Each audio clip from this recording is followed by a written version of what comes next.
Hello, everyone. Crystal Wildfire Anthony here with another episode of Spreading Like Wildfire on Muscle Sport TV. Today, I want to talk about something that has come up in my live Instagrams a few times, and it came up again on this last one, and that is talking about steroids in women. I got asked again, what are safe steroids for women? My response to that was, what do you mean by safe?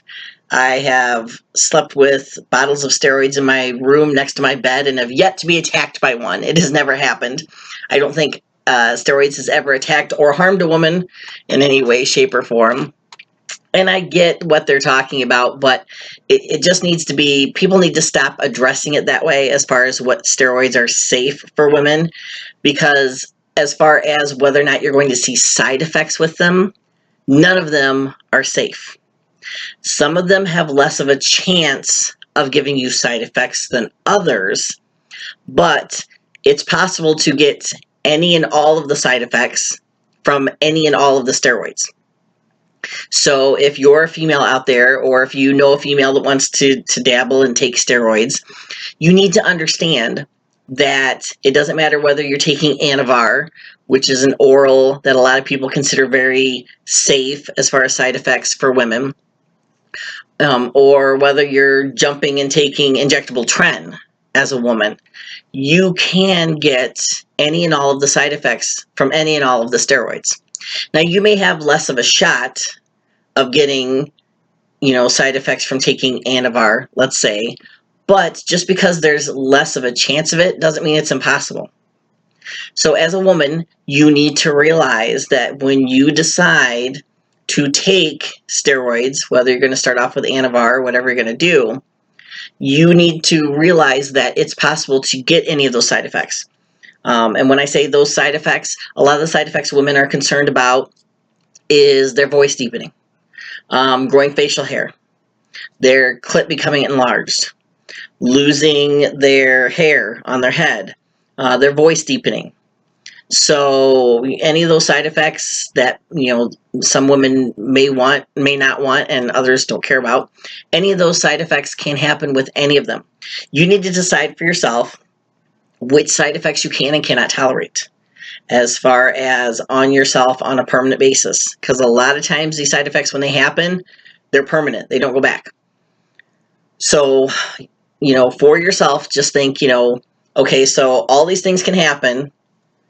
Am I ready for it? If it does.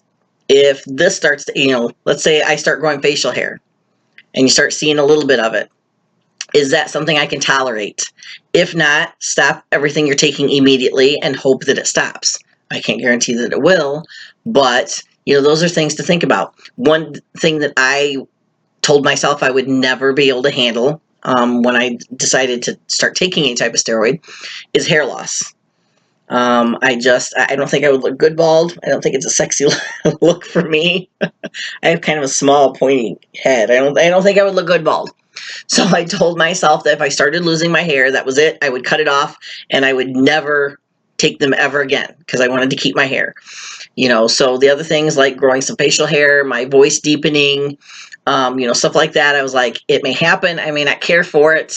It's not like it was something I would pick for myself, but it was something I could live with. So those things didn't bother me. So if my hair had started thinning and falling out, I would have jumped off in a New York minute and never tried it ever again. So that was my level of what I could and what I couldn't handle. So everybody needs to decide that for themselves. What can and can you not handle as far as side effects? And when those side effects come that you can't handle, you need to get off and decide to never try them again. The other thing that goes along with that is, as a woman, you need to make sure that you are starting out taking short esters. Do your research so you understand what's a short ester and what's a long ester when it comes to steroids. Whether you're taking test prop, which is, short ester, or whether you're taking test nethanate, which is a long ester. You always want to take the short esters until you know how your body reacts to a steroid. Reason for that being, it gets out of your body quicker. If you're taking prop and you start getting your voice deepening or the facial hair, whatever it is that you're getting that you don't like, you can stop taking it and it's going to get out of your system. The peak of it is going to be out of your system in a couple days. Whereas you're going to have to wait a week or two if you're taking, that is still going to keep compounding effect-wise if you're taking test E. So anything that you do take, until you know how it affects you and whether you can live with those side effects for that particular drug, make sure that you're taking the short esters so that you can cut it off, like I said, and hope that the side effects stop and maybe even recede a little bit. But at least they will stop, and they will stop much faster taking those short esters. Now, once you have taken them and you realize, okay, I can take test. Because honestly, test is test is test. Like, people want to say, oh, is test, Prop better? Is test SIP better? Is test E better? None are any better than the others. They're all test. Testosterone is testosterone is testosterone. The only difference is the esters. So it's going to be how long it lasts in your body. And also, different esters have different amounts attached to them. Like, if you're taking 100 milligrams per cc of test prop and 100 milligrams per cc of test E, you actually are not getting 100 milligrams of either one of them.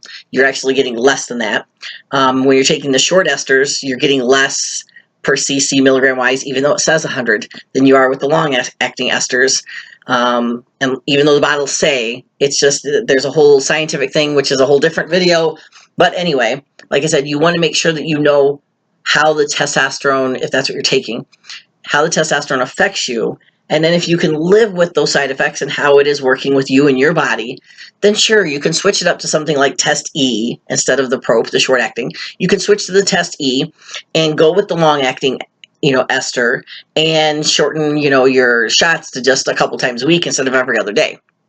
Or some women can even get away with, taking the test E just once a week. But that way you're not, popping yourself with the needle quite as often, because it's so much fun. But anyway, but that's once you figure out how that specific steroid works for you, the side effects in your body. But otherwise, until you become very familiar with that and how they affect you, I always recommend women start with short-acting esters of any type of steroid that they're taking. The fastest ester in and out of your body that they can, just so that, like I said, if you have a side effect that you don't like, then it can get out of you quicker. So, moral of the story is, ladies, you can take whatever the fuck you want. I get sick and tired of guys saying, oh, women should never take tren, or they should never take this, or they should never take that. Why the fuck not? Because you don't like what it might do to us?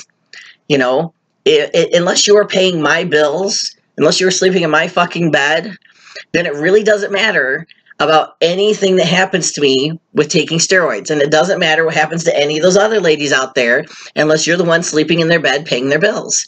Otherwise, set the fuck down and shut up. It's none of your damn business. So, ladies, take whatever you want. Just be educated about it. Realize what it can do. Side effects that you need to look for.